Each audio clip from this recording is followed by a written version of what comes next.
Nous, en Europe, on a tout ce qu'il faut, et toutes les générations présentes dans cette salle ont toujours eu tout ce qu'il fallait. Et on jette aujourd'hui 32 kilos d'aliments par an et par Français. Donc on est dans ce mouvement de balancier qui fait qu'aujourd'hui, comme il y a tout ce qu'il faut, eh bien on a peur de mourir empoisonné. Et ça n'est pas qu'une problématique agricole. Il y a une défiance vis-à-vis de la science. Vous parlez aujourd'hui avec des médecins ou avec des scientifiques, ils vous disent qu'aujourd'hui, il y a une défiance vis-à-vis des vaccins. On a combattu au 19e, au 20e pour trouver des solutions à tout un tas de maladies, et aujourd'hui, on considère que peut-être le vaccin, c'est plus dangereux de se faire vacciner que de ne pas se faire vacciner. À tel point, c'est que l'État, et notamment la ministre de la Santé, est obligé d'imposer le fait qu'on vaccine des jeunes enfants de manière obligatoire, parce qu'on voyait revenir en France des maladies qu'on ne voyait plus. Je parle de la rougeole, je parle de la tuberculose, je parle de maladies comme ça. Je voulais faire ce point quand même, parce que si on se focalise tout de suite sur les phytos, on ne comprend pas forcément quel est l'état d'esprit global de ce qui régit. Ça, c'est le premier point. Le deuxième point, c'est que c'est agité comme une politique de la peur. Et vous pouvez faire tout ce que vous voulez, mais on est constitué de telle manière que nos défenses réagissent beaucoup plus favorablement à la crainte, à l'anxiété et à la peur qu'à la confiance, à l'adhésion et à l'empathie. Et que du coup, c'est beaucoup plus facile de manier l'arme de la peur que l'arme de la conviction et de la confiance. Et donc du coup, elle est utilisée par tout un tas de gens qui considèrent aujourd'hui que finalement, avec l'alimentation, on empoisonne. Or, là encore, scientifiquement, et c'est prouvé, et c'est pas des Français qui le disent, il y a encore une étude très récente de The Economist qui dit que finalement la France est le pays dans lequel la sécurité sanitaire est la plus élevée. Je voulais faire ce petit parallèle. Ça, c'était la sociologie et la compréhension un peu fine de la question du positionnement politique. Et le président de la République a fait le choix du premium et de la montée en gamme, ce qui est tout à fait intéressant, mais qui, encore une fois, ne balaye pas l'ensemble du spectre du marché et ne répond pas à la problématique sociétale. Et d'ailleurs, on n'est peut-être pas assez malin parce qu'on est paysan, mais s'il avait écouté un peu plus ce qu'on lui dit depuis un an, il aurait vu venir la crise de gens qui ont des vrais problèmes de pouvoir d'achat. Parce que la question du carburant et des quelques centimes de taxes additionnelles qui a mis le feu aux poudres, c'est juste une question de pouvoir d'achat. Il y a un moment, plus, et puis quand le verre déborde, c'est trop tard. Bon. Donc ça, il y a cette position de la montée en gamme. Jamais il y a eu de positionnement politique sur le fait que, à chaque fois qu'on détruit une exploitation en France, qu'elle soit en Indre-et-Loire ou qu'elle soit ailleurs, on fait la place à des produits qui viennent d'ailleurs, d'Europe ou d'autres continents, et qui rentrent avec des conditions de production qui ne sont pas les nôtres, ou en tous les cas pas celles attendues par nos consommateurs. Et que on a oublié, et ça c'est très français, parce que quand on se regarde le nombril, on voit pas bien ce qui se passe ailleurs, on a oublié qu'on a, en production française, parmi les meilleurs producteurs à la planète, quelle que soit la production. Alors évidemment, dans ce département, je peux parler du vin, mais on peut parler des productions végétales, des productions animales, on a un savoir-faire haut de gamme. Et évidemment, nos consommateurs qui n'ont que ça sous les yeux, ne voient s'il y a un problème, il y a un positionnement politique. Et je suis complètement dans la question, parce qu'à chaque fois qu'on arrête une matière réactive en France, et notamment dans le maraîchage, et je vais prendre un exemple concret, et que quelque part, on ne sait plus tenir, et c'est une production d'ailleurs qui arrive, avec des gens qui nous disent « je veux de la proximité, je veux de la fraîcheur, je veux de la qualité », très bien, mais à force d'avoir des exigences de standards que la productivité française ne peut pas tenir, ça rentre d'ailleurs. Alors l'exemple, c'est les cerises que tout le monde connaît sur le diméthoate. On a quasiment plus de cerises et ça arrive de Turquie et d'ailleurs. Tous les consommateurs en achètent sur les marchés, ils sont contents. Super, donc il n'y a plus de diméthoate, ils bouffent des cerises turques sur lesquelles il y a des matières actives dangereuses. Alors moi, là aussi, je suis très pragmatique. S'il y a des matières actives dangereuses, il faut les retirer.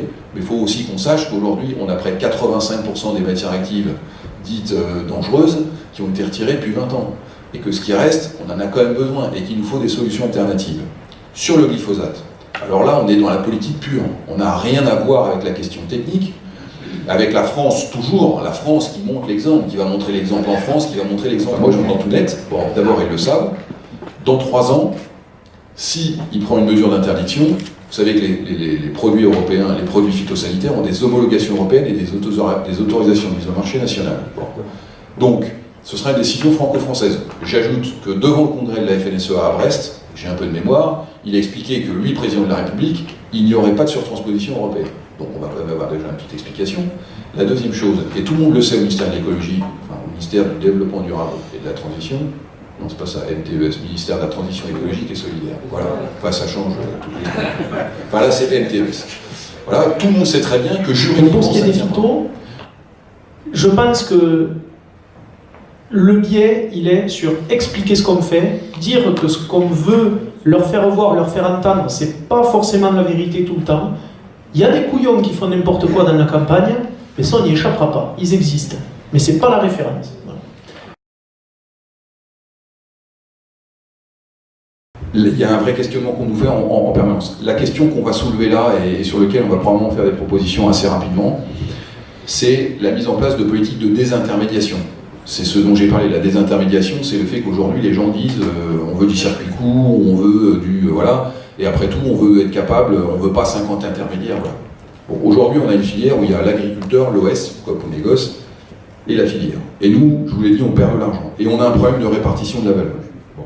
La question qu'on se pose, c'est qu'il y a beaucoup d'agriculteurs qui nous disent moi aujourd'hui, je stocke mon colza, mon blé, mon machin, et je veux travailler en direct avec mon transformateur final. Bon. Et nous, on a avec les coopératives, parfois des difficultés, je dis parfois, il y a sûrement des administrateurs de coop dans le coin, on a parfois des difficultés à se mettre d'accord sur la répartition de la valeur. Et après, il y a le marché. Le marché, c'est pas moi qui le fais.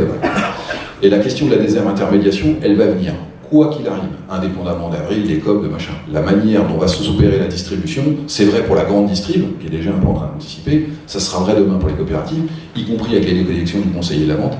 Et du coup, on est en train de réfléchir à la manière dont on pourra avoir un lien plus direct avec le producteur, accompagné probablement par l'OS, pour que là, on soit capable de mieux expliquer où est la valeur et comment on met avec l'argent des paysans français, on a un modèle d'entreprise. Parce que le deuxième argument, c'est oui, mais vous êtes dans l'agro-business, vous êtes un truc énorme, est-ce que l'agriculture française a finalement besoin de ça? Et finalement, est-ce qu'on est encore loin des paysans? Et même moi, est-ce que je suis encore paysan? Parce que ça, j'ai le droit toutes les semaines aussi. Donc la question, c'est est-ce qu'on peut continuer à s'en sortir dans une économie globalisée comme on vit tous les jours? Je veux dire, je prends dans la salle, je doute qu'on ne trouve pas parmi vous des gens qui ont commandé quelques cadeaux de Noël sur Amazon, ou qui... voilà, bon. Donc la question, c'est qu'on est dans une économie globalisée, dans laquelle on a besoin d'acteurs économiques forts, comme un certain nombre de coopératives, que ce soit en porc, que ce soit en lait, que ce soit en viande, que ce soit en céréales.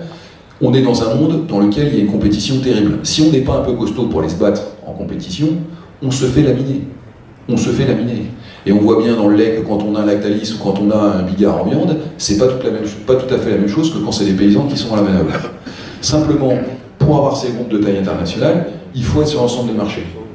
Et nous, on a une particularité, c'est qu'on ne verse aucun dividende. Donc la FOP, le FIDOP, alors c'est un tout petit peu différent pour la fondation, parce qu'elle a un versement préciputaire, elle a un versement obligatoire. Pour une fondation reconnue qui est publique, c'est obligatoire. Les autres, depuis 35 ans qu'existe ce groupe, le modèle, c'est que tout ce qui est gagné est réinvesti pour le développement.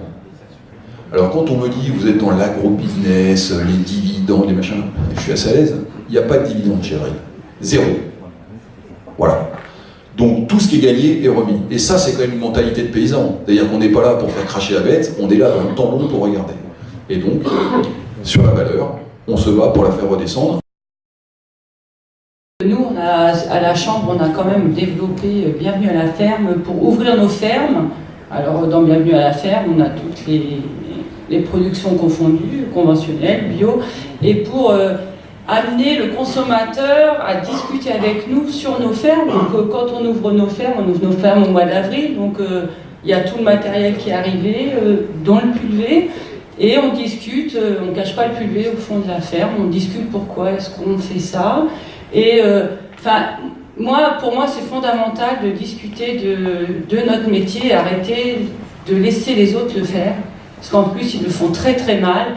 Et c'est quand même rageant d'entendre ce qu'on entend à la télé et de voir notre travail dévalué alors qu'on est 10 à 12 heures sur nos fermes, on développe la vente directe pour que le consommateur soit rassuré. Et à la Chambre d'agriculture, c'est vraiment un vrai travail. On travaille aussi avec les collectivités pour faire rentrer nos produits dans les cantines. Ça, c'est un vrai travail depuis 2 ans de maillage territorial, de plein de réunions qui aboutissent. Donc je pense qu'il faut continuer dans ce sens et pas hésiter à ouvrir et à prendre le temps de discuter avec un consommateur, quelqu'un qui passe au bout du champ. Ouais, des fois, ça nous fait descendre de nos tracteurs. Mais expliquer ce qu'on fait, expliquer ce qu'on sème aussi, c'est intéressant parce que dans les champs, on voit plein de nouvelles cultures qui s'implantent. Nous, sur la ferme, on a une grosse rotation et les gens se posent des questions. C'est quoi ces fleurs blanches? C'est quoi nouvelles plantes à graines, enfin. Et de discuter pourquoi on les implante aussi à certains moments, c'est super important. Et moi, je vous invite à tous discuter de vos métiers.